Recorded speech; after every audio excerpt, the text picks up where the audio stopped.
Nepal standard time এখন ঠিক 8টা। রওনা দিচ্ছি আমরা।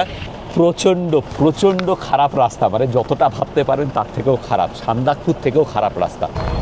অ্যাকচুয়ালি না, এটা কোনো রাস্তাই নয় যেটা দিয়ে আমরা যাচ্ছি। এই পথে আমাদের 50,000 টাকা এক্সট্রা পড়েছে। মানস সরোবরে তর্পণ এবং কৈলাস দর্শন দুটোই হবে, এই ব্যাপারে আর কোনো সন্দেহ নেই।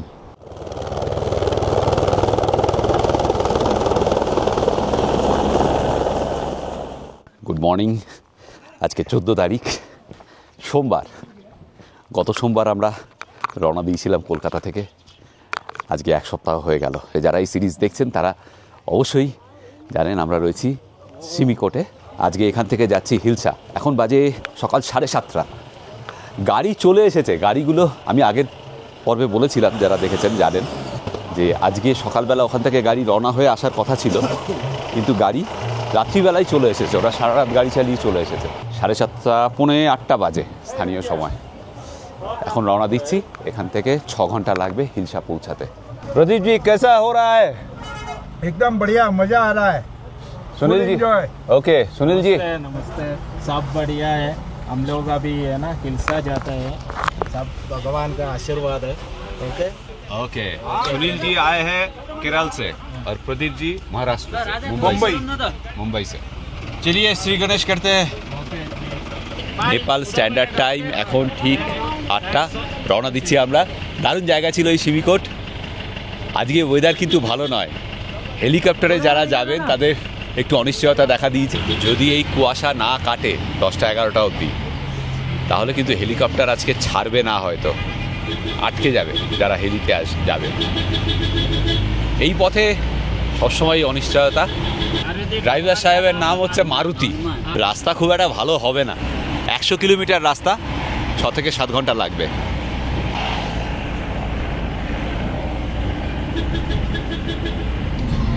প্রচণ্ড ঝাঁকুনি, রাস্তা খুবই খারাপ। সেই সান্দাকফুর রাস্তার কথা মনে পড়ে যাচ্ছে। ওরে বাবা, সান্দাকফুর মানে থেকেও বাজে রাস্তা। হ্যাঁ, সেই রকমই, একই রকম। সে রাস্তা যতই খারাপ হোক, আনন্দ তখন প্রকৃতিতে। বর্ষায় স্নান করা সবুজ পাহাড়ে ঘেরা সিমিকোটের আকাশে ভেসে বেড়াচ্ছে সাদা মেঘের ভেলা। বাচ্চাগুলো স্কুলে যাবার পথে আনন্দে আত্মহারা। আমাদের দিকে ফ্লাইং কিস ছুড়ে দিল। কোথাও কুয়াশা, কোথাও রাস্তার পাশে বর্ষার জল পেয়ে বড় হওয়া ফার্নের জঙ্গল, কিন্তু সবই সবুজ, খুব সবুজ। একটু পরেই সঙ্গে পাবো কর্ণালী নদীকে, যা সঙ্গে সঙ্গে চলবে আমাদের এই পথে তিব্বত হয়ে কৈলাস পর্যন্ত।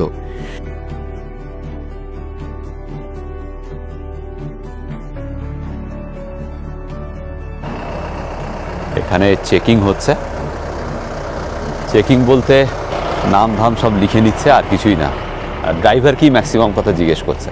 এদিক দিয়ে দেখুন ভ্যালিটা, ওই নিচ দিয়ে নদী যাচ্ছে, যেটা পেরিয়ে এলাম আমরা। সবুজ পাহাড়, ওপরে সাদা মেঘ।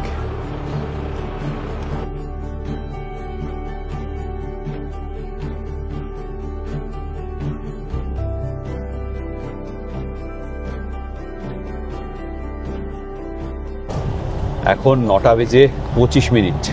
এখন রাস্তা একটু ভালো হয়েছে। প্রথম 1 ঘন্টার যা সাংঘাতিক বাজে রাস্তা ছিল, যাই হোক চেকিংয়ের পরে আবার আমরা এগিয়ে চলেছি। আরও 1.5 ঘন্টা লাগবে। তবে খাবার জন্য দাঁড়াতে হবে। আমাদের ব্রেকফাস্ট দিয়ে দিয়েছে। ব্রেকফাস্ট করে আমরা বেরোতে পারিনি, তার আগেই বেরিয়ে এসেছি। এই যে ব্রেকফাস্ট রয়েছে এখানে না, প্রত্যেক গ্রামে ওই বাড়ির চালগুলো নীল রঙের। আমরা বাইক থেকে যখন আসছিলাম এই নেপালগঞ্জ থেকে এখানে, তখনও দারুণ লাগছিল এই নীল রঙের চালওয়ালা গ্রামগুলো, মানে বাড়িগুলো যে গ্রামে রয়েছে সেগুলো দেখতে ওপর থেকে দারুণ অসাধারণ লাগছিল। খুব ফটোজেনিক জায়গা। নিচের এই নদীটার নাম আপনারা দেখতে পাচ্ছেন মাঝে মাঝে, এর নাম হচ্ছে কর্ণালী। কি সুন্দর নাম, তাই না? কর্ণালী।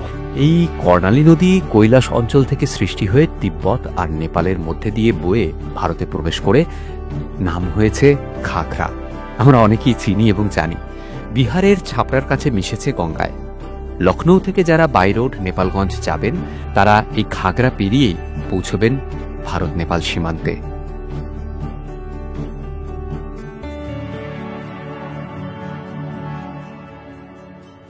গতকাল যে জায়গায় জ্যাম লেগে গিয়েছিল, মানে যে জায়গায় গাড়ি আটকে গিয়েছিল, সেই জায়গাটার সামনেই ওখানে একটা ওয়াটার ক্রসিংও রয়েছে। প্রচণ্ড প্রচণ্ড খারাপ রাস্তা, মানে যতটা ভাবতে পারেন তার থেকেও খারাপ, সান্দাকপুর থেকেও খারাপ রাস্তা। এই তো কর্ণালী নদী, আর এই সামনে রাস্তায় কাজ হচ্ছে। এখানেই গতকাল গাড়ির জ্যাম লেগে গিয়েছিল। এই জায়গাটা প্রচণ্ড রিস্কি, আর এখানে দুটো ওয়াটার ক্রসিং রয়েছে। একটা দেখুন এই সামনে একটা ঝর্ণা আছে, ওপর থেকে পড়ছে, আর একটা আরেকটু দূরে ওখানটায়। আমাদের ড্রাইভার, মানে ওর নাম হচ্ছে মারুতি, যেটা বললাম একটু আগে। ये आपका नाम मारुति क्यों है? अरे मुंबई गया था, उधर ही रख दिया ও আচ্ছা আচ্ছা, नाम ও মুম্বাই গিয়েছিল, সেখানেই বন্ধুরা ওকে ওর নাম মারুতি রেখে দিয়েছে। যাই হোক, ও কাল রাত 12:30টায় ফিরেছে হিলসা থেকে। उत्तराखंड का भी पूरा अपना দেখুন দেখুন কোনখান দিয়ে যাচ্ছি আমরা। शीशा शीशा लगे पानी पड़ते हैं, इधर शीशा को उठा दीजिए, इधर भी इधर का भी। हाँ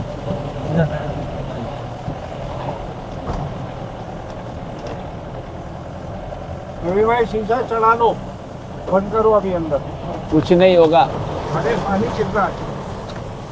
अरे ये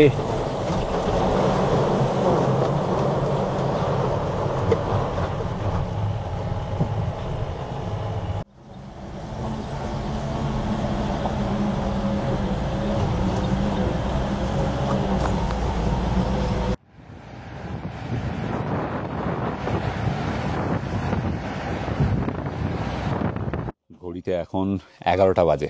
আমরা এসে দাঁড়ালাম এই ছোট্ট গঞ্জটাতে। ড্রাইভার বলল খেয়ে নাও, ড্রাইভার মানে মারুতি।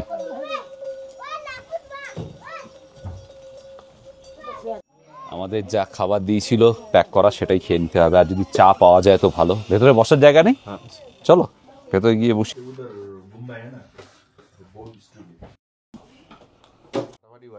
হ্যাঁ ভালো, কতটা ফাটাফাটি দেখি। আমি এবার চায়ের ব্যাপারে সাংঘাতিক সিরিয়াস। এই দেখুন মকাই বাড়ি, এখানেও लगा रहा वही देख रहा था। এটা নিয়ে ঘুরছি, এটা ছাড়ছি না। আচ্ছা, এর মধ্যে চা পাতা ভরা রয়েছে। এটা আমরা যখন বেরিয়েছিলাম তখন এর মধ্যে ভরেই এনেছিলাম। তো এবার এখানে এসে এটার মধ্যে বললাম একটু গরম জল দিয়ে দিন, তো গরম জল দিয়ে দিল, और हो गया लो। हाई लेवल पर जाना हो तो ये पीना चाहिए। वो भी तो बोलो साथ में। क्या?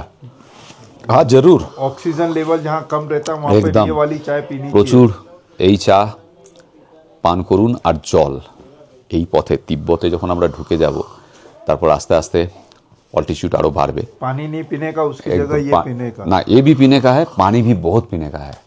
যদি কারো জলে কোনো রেস্ট্রিকশনস না থাকে, মানে অনেকে থাকে যারা কিডনির ওষুধ খান তাদের জলে রেস্ট্রিকশনস থাকে, তাদের বাদ দিয়ে যারা নর্মাল, তাদের যা জল খান তার ডবল জল খেতে হবে এই রাস্তায়। তবে আপনার অক্সিজেন ক্যারিং ক্যাপাসিটি ব্লাডের একটু বেড়ে যায়। এবং একেবারেই তাড়াহুড়ো করার দরকার নেই, ধীরে সুস্থে আস্তে আস্তে যেতে হবে। এই পথে কিন্তু আপনি রুটিন মেনে চলতে পারবেন না। এটা এতদিনে প্রমাণিত হয়ে গেছে আমার কাছেও এবং আপনাদের কাছেও যারা এই ভিডিও দেখছেন। यहाँ पे कोई रूटीन नहीं चलेगा, कल क्या होगा आज पता नहीं ना। जो लोग आज हेली में आने वाले थे, पता नहीं वो लोग का हेली छोड़ा है कि नहीं छोड़ा है। छोड़ दिया होगा अब तो मौसम क्लियर है, अभी यहाँ तो क्लियर दिख रहा है, वहाँ भी हो जाना चाहिए। हो जाना चाहिए। এখন সময় 11:30, আমরা রওনা দিলাম। এই গ্রামটার নাম হচ্ছে ইয়েলবং। আপনাদের মনে আছে আমরা ইয়েলবং ট্রেক করেছিলাম, আমাদের ওখানে ইয়েলবং রয়েছে। এই গ্রামটার নামও ইয়েলবং। এখান থেকে আরও 3.5 থেকে 4 ঘন্টা লাগবে। দেখা যাক কখন পৌঁছাই, মানে পৌঁছাতে তো 3টে 3:30 হবে। তারপর আজকে আমরা হিলসায় থাকবো, কালকে আমরা বর্ডার ক্রস করব। রাস্তাটা দেখুন একবার, সান্দাকপুর থেকে 3 গুণ খারাপ। আচ্ছা এখন বেশ গরম লাগছে, আমরা সব সোয়েটার টোয়েটার খুলে ফেলেছি, মানে রাখা যাচ্ছিল না গায়ে, এত গরম। এই পাহাড়টায় চড়ছে, এটার থেকে ওপারে নামবে, তারপর আবার একটা পাহাড়, সেটা পেরোবে, তারপরে হিলসা। এবং এইটুকু যেতে আরও 3.5 ঘন্টা তো লাগবে। অ্যাকচুয়ালি না, এটা কোনো রাস্তাই নয় যেটা দিয়ে আমরা যাচ্ছি। এ পাশের ঝর্ণাটা দেখুন, পাহাড়ের গা বেয়ে কীভাবে নেমে এসেছে, পূর্ব লাগে, যেন মনে হচ্ছে একটা মুক্ত বা রূপোর মালা পরিয়ে দিয়েছে। কি অসাধারণ আসছে, আহা! দুই পাহাড়ের মাঝ দিয়ে নেমে এসেছে এই স্ট্রিম।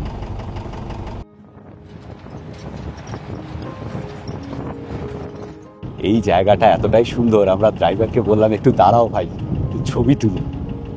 আমরা এখনো এই পাহাড়ের মাঝ দিয়ে রাস্তা, এই দিকে যাব, ওপাশেই হিলসা। আর এই হচ্ছে কর্ণালী নদী বয়ে যাচ্ছে, সেই কর্ণালী নদী।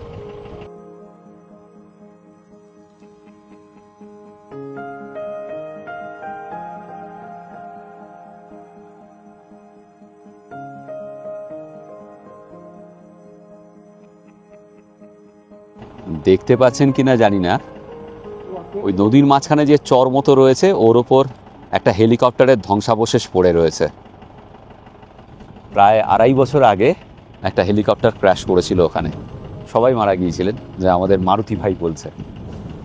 সিমিকোট হিলসা এই রুটেই চলতো এই হেলিকপ্টার, হিলসা থেকে ফিরছিল সিমিকোটে, তখনই ক্র্যাশ করেছে। এতক্ষণ অবধি ছিল সবুজ পাহাড়। এবার যখন আরেকটুখানি তিব্বতের কাছাকাছি চলে এলাম, তখন পাহাড়ে সবুজ কমে গিয়ে ধূসরতা প্রকট হতে শুরু করল।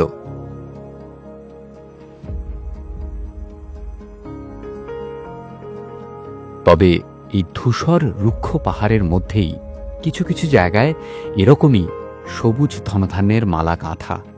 লাদাখেও এমনই দেখা যায়। আসলে তিব্বতের সঙ্গে লাদাখের অনেক অনেক মিল।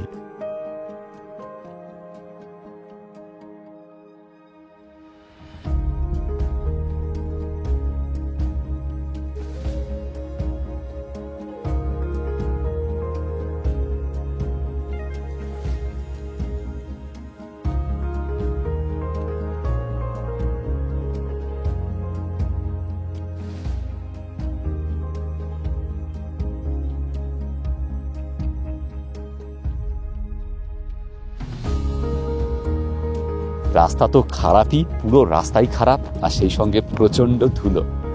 কিছু করার নেই, যেখানে যাচ্ছি সেই কথা ভেবে এই সব কিছু আমাদের কাছে তুচ্ছ মনে হচ্ছে।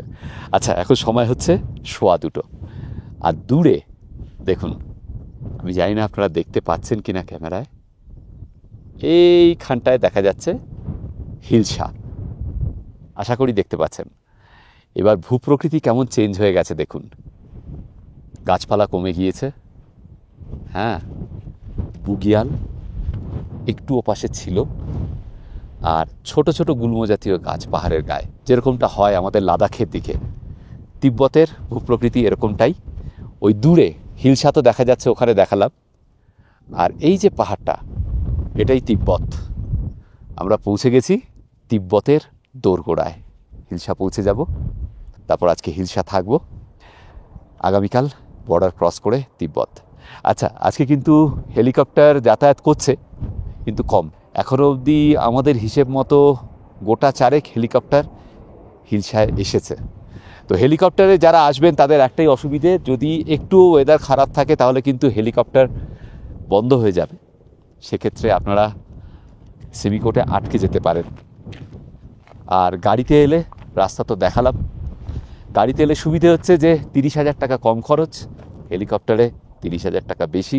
এই পথে আমাদের 50,000 টাকা এক্সট্রা পড়েছে, হেলিকপ্টারে এলে যাতায়াত মিলিয়ে 80,000 টাকা এক্সট্রা পড়তো। এই দেখুন, এখান থেকে আরও সুন্দর দেখা যাচ্ছে। আর একটু নিচে নেমে এসেছি আমরা। আচ্ছা, ওপর থেকে যেটা দেখিয়েছিলাম সেটা কিন্তু হিলসা নয়, ওটা তিব্বতেরই একটা গ্রাম। এই যে দেখুন, নদীর ওপারে, এই যে নদীটা কর্ণালী নদী, ওর ওপারটাই হচ্ছে তিব্বত, আর এপারে পাহাড়ের এপাশটায় এই জায়গাটায় হিলসা। এখানে পরিষ্কার দেখা যাচ্ছে, বর্ডারের ব্রিজটাও আমরা দেখতে পাচ্ছি কর্ণালী নদীর ওপরে, আর ওপারে ইমিগ্রেশন অফিস যেটা রয়েছে সেটাও দেখা যাচ্ছে পরিষ্কার। 3টে বাজতে 10 মিনিট বাকি, এসে পৌঁছালাম হিলসা। এই হলো ছোট্ট গঞ্জ হিলসা। এখানে আবার স্নুকার বোর্ডও রয়েছে, দেখুন আমাদের হোটেল এই যে এখানে, এরও নাম হোটেল মানস সরোবর। একদমই ধর্মশালা স্টাইলের হোটেল। হোটেল না বলে এগুলোকে ধর্মশালা বললেই বেশি ভালো হয়, তবে ব্যবস্থা কিন্তু খারাপ নয়, মানে এক রাত থাকার জন্য ঠিকই আছে। ব্যাগের ওপরে ধুলোর আস্তরণ দেখে বুঝতে পারছেন যে কি পরিমাণে ধুলো ছিল রাস্তায়। আমাদের সারা শরীর ধুলো ধুলো হয়ে আছে, মানে স্নান করতে হবে ভালো করে, তা না হলে মুশকিল। এই হচ্ছে আমাদের ঘর, এটা 3 বেডের ঘর। আমি, রাজু আর প্রদীপজি এখানে থাকবো। এখানে কোনো টাওয়ার নেই, আমি জিজ্ঞেস করলাম, বলছে কোনো টাওয়ার এখানে পাবে না। চায়নার টাওয়ার রয়েছে কিন্তু সেটা রেজিস্টার হচ্ছে না। আমি ইন্টারন্যাশনাল রোমিং করিয়ে এসেছি তিব্বতে যাতে কানেক্টেড থাকি, তো চায়না টেলিকমের টাওয়ার আসছে এখানে, চায়না ইউনিকম, কিন্তু রেজিস্টার হচ্ছে না। এখানে টাইম হচ্ছে 3টে বেজে 7 মিনিট, আর চায়নায় দেখাচ্ছে হচ্ছে, এখানে আমার মোবাইলে নিয়ে নিয়েছে চায়নার টাইম 5টা বেজে 22 মিনিট, 2.5 ঘন্টা এগিয়ে আছে। এখন নিচে যাব, লাঞ্চ করব, লাঞ্চ দিয়ে দিয়েছে, বলছে নিচে যাও পেয়ে যাবে। তো লাঞ্চ করে তারপরে একটু আশেপাশে হাঁটবো, অবশ্যই আপনাদেরকেও দেখাবো। আগে লাঞ্চটা সেরে নিই, প্রচণ্ড খিদে পেয়েছে। আরেকটা কথা, আমাদের এই রুমটা 3 তলায়, তবে 1 তলাতেও রয়েছে। আমরা ইনসিস্ট করলাম 3 তলায় দেওয়ার জন্য, যারা মহিলারা আছেন বা হাঁটুর সমস্যা আছেন তারা 1 তলায় নিচ্ছেন, এবং টয়লেট কমন। আর 3 তলায় যে টয়লেটটা রয়েছে সাংঘাতিকভাবে নোংরা, যতটা নোংরা ভাবতে পারেন সেরকমই।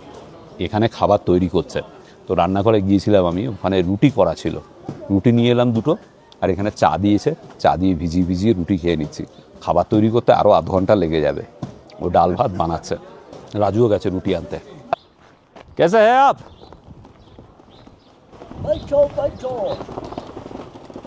बैठते हैं। क्या हाल है? तुम्हें कस्तो छौ? क्या नाम है आपका? हाँ? क्या नाम है? तिम्रो नाम? नाम उट्टल लामा शिवाजी। शिवाजी शिवाजी। जिद्दाबाद से बोल्नु बच्चा। कोलकाता। हाँ आप यहीं पे रहते हो? ये घर है आपका? ওকে। এই হচ্ছে ছোট্ট গ্রাম হিলসা, মানে এর সঙ্গে ইলিশ মাছের কিন্তু কোনো সম্পর্ক নেই, প্লিজ, দূর দূরান্ত অবধি ইলিশ মাছের কোনো সম্পর্ক নেই এই হিলসা নামের সঙ্গে। আর ওপারটা হচ্ছে তিব্বত, ওই যে ওই পাশের যে পাহাড়টা দেখতে পাচ্ছেন সেটাই তিব্বত। ওই সামনে দিয়ে কর্ণালী বয়ে যাচ্ছে, আর কর্ণালীর ওপারেই তিব্বত। দেখুন এখানে কি জঞ্জাল ফেলে রেখেছে।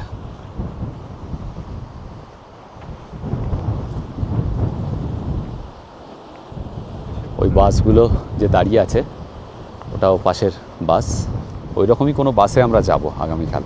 আর ওইদিকে অফিস, ইমিগ্রেশন অফিস। ইমিগ্রেশন অফিসে কালকে যখন আমরা যাব ওখানে ফটো তোলা যাবে না, আমরা কালকে বর্ডার পেরিয়ে তারপর আবার ক্যামেরা অন করতে পারবো। এখন স্থানীয় সময় 4টে, সূর্য ডুববে। হ্যাঁ, অবশেষে আমরা পৌঁছালাম, এবং অবশেষে এখন আস্তে আস্তে বুঝতে পারছি যে আমরা কৈলাসের দিকে যাচ্ছি। মানস সরোবরে তর্পণ এবং কৈলাস দর্শন দুটোই হবে, এই ব্যাপারে আর কোনো সন্দেহ নেই। হ্যাঁ, যদি না কালকে বর্ডার বন্ধ করে দেয় কোনো কারণে। তো ভালোই হয়েছে, এদিকে ওই প্লেনের অভিজ্ঞতাটা হয়েছে। হ্যাঁ, প্লেনটা দুর্দান্ত ছিল। আমি এই ব্যাপারে একটা ভিডিও বানাবো, কমপ্লিট ভিডিও, যেখানে সব তথ্য সামারি করে, কতগুলো রুট আছে, ভারত সরকারের সঙ্গে আপনারা যেতে পারেন সেই সংক্রান্ত তথ্য, তার সুবিধা অসুবিধে, নেপাল দিয়ে যে 2টো রুট, একটা তো আমরা যাচ্ছি, আরেকটা রুট, সেই সমস্ত কিছু তথ্য আমি একটা ভিডিও সাম আপ করে আপনাদের সামনে রাখবো। তো সেই ভিডিওটা খুব গুরুত্বপূর্ণ হবে। যাই হোক, যারা এই সিরিজটা দেখছেন তারা পরপর সব ভিডিওগুলো যদি দেখেন তাহলে সব তথ্য পেয়েই যাবেন। জায়গাটা কিন্তু দারুণ, তবে রোদের তেজ রয়েছে। কালকে থেকে সানস্ক্রিন মাস্ট, নাহলে চামড়া পুরো পুড়ে কালো হয়ে যাবে। সানস্ক্রিন আর টুপি এই দুটো কিন্তু অবশ্যই আনতে হবে এই পথে, ভুললে চলবে না। ঠিক বলেছ যে প্রত্যেকটা বর্ডারেই এরকম একটা নদী থাকে। কেরান নদীর কথা মনে আছে আপনাদের? আমরা গিয়ে স্নান করেছিলাম সেই নদীতে, কিন্তু এখানে সেরকম কিছু করা যাবে না কর্ণালীতে, প্রচুর কারেন্ট। সেটা অ্যালাও করবে না, কারণ এইখানে বাঁধের মতো কিছু একটা দেওয়া আছে, আমার মনে হয় না এরপরে ওপারে যাওয়া যাবে। আমরা অফবিট কাশ্মীর বেড়াতে গিয়েছিলাম, সেই সিরিজটা খুব পপুলার সিরিজ, যারা দেখেননি দেখে নিতে পারেন। সেখানে আমরা কেরান গ্রামে গিয়েছিলাম, কিষণগঙ্গা নদী বয়ে যাচ্ছে ঠিক এলওসির ওপর দিয়ে। হ্যাঁ, তো সেই নদীতে আমরা স্নান করেছিলাম, যার ওপাশে পাক অকুপায়েড কাশ্মীর আর এপাশে আমাদের কাশ্মীর, যদিও পুরোটাই আমাদের কাশ্মীর। এ ব্যাপারে আমার তো কোনো সন্দেহ নেই, আমারও নেই। ঠিক আমাদের কারণই নেই, আর ওটাও চলে আসবে। এই হলো হিলসার হেলিপ্যাড, এখানেই হেলিকপ্টার ল্যান্ড করে আর এখান থেকেই নিয়ে যাওয়া হয় হোটেলে। আমি ওই পাশটায় ঘোরাচ্ছি না, এ পাশে ইমিগ্রেশন অফিস তিব্বতের। আর এই হচ্ছে এই যে হিলসা গ্রাম। একটা হেলিকপ্টার আসছে, ল্যান্ড করবে এক্ষুনি, দেখাচ্ছি।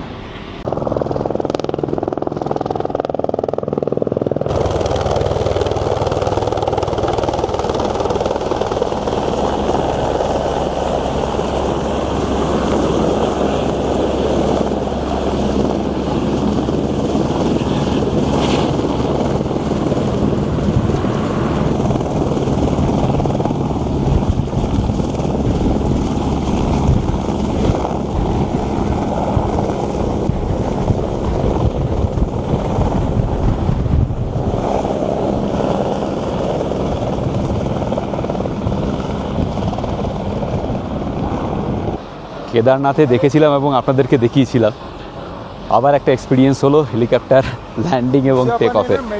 এই হেলিকপ্টারে করে যারা গেলেন তারা ঘুরে চলে এসেছেন দর্শন করে, ওনাদের কাছে প্রচুর তথ্য পাওয়া গেল, খুব সুন্দর দর্শন হয়েছে ওনাদের। সারাদিন নাকি দেখতে পেয়েছেন মাউন্ট কৈলাস।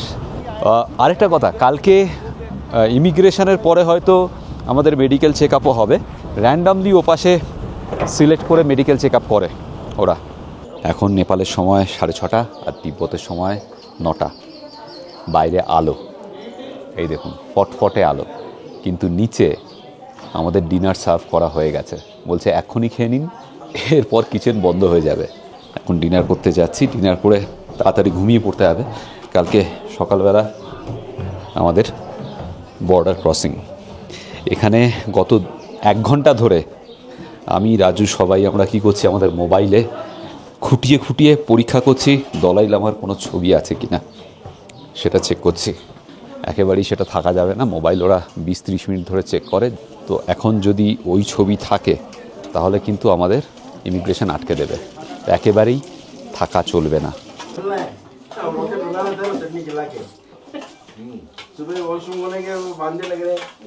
ডিনারে রয়েছে রুটি, ভাত, ডাল, পাঁপড় আর একটা 5 মেশালি তরকারি। তবে খাবার কিন্তু টেস্টি, ভালো। এখন রাত 8টা, বেশিরভাগ তীর্থযাত্রী ঘুমিয়ে পড়েছে। এই হচ্ছে বাইরের পরিস্থিতি, প্রচণ্ড হাওয়া দিচ্ছে, ঠান্ডা বেশি নেই, মোটামুটি কত হবে 16-17 ডিগ্রি সেলসিয়াস, তার বেশি নয়। যাই হোক, আজকের ভিডিও এই পর্যন্ত। আজকে এখন ঘুমাবো। রাজু আর প্রদীপজি ঘুমিয়ে পড়েছেন। সুনীলের এই ঘরে হয়নি, এটা 3 বেডের রুম, ও অন্য ঘরে আছে। আমি ব্যাকআপ নিচ্ছি, আর সব মোবাইল থেকে, ক্লাউড থেকে দালাই লামার ছবি ডিলিট করলাম। ঘন্টা 2 ঘেটে ঘেটে, এটা কিন্তু খুব জরুরি। যদি আপনারা এই পথে আসেন তাহলে এটা করে আসবেন। শুভরাত্রি। আজকের ভিডিও এই পর্যন্ত। কালকে আমরা বর্ডার ক্রস করব, যাব তাকলাকোট, সেই গল্প নিয়ে আসবো এর পরের পর্বে। যদিও বর্ডারে আমি কোনো ভিডিও তুলতে পারবো না, ইমিগ্রেশনের সময় তার নিষেধাজ্ঞা রয়েছে, কিন্তু সমস্ত কথা, কি অভিজ্ঞতা হলো, সেই সব কিছু শেয়ার করব আপনাদের সঙ্গে পরের ভিডিওতে। সঙ্গে থাকুন। হর হর মহাদেব। শুভরাত্রি। আপনাদেরকে আমার যেটা বলার আর কি, যে আমরা সবাই মিলে ভালো তো থাকবোই, আমিও ভালো হয়ে যাবো, ওই নিয়ে কোনো ব্যাপার নেই। কিন্তু আপনারা আমাদের এই যে চ্যানেল এক্সপ্লোরার শিবাজি, এটার পাশে যেরকম ভালোবাসা নিয়ে আছেন সেরকম থাকুন। নতুন নতুন ভ্রমণের গল্প, নতুন নতুন জায়গা নিয়ে আমরা আবার ফিরে আসবো আপনাদের কাছে। ভালো থাকবেন সবাই। অনেক শুভেচ্ছা আমার তরফ থেকে শিবাজি আর রাজুর জন্য।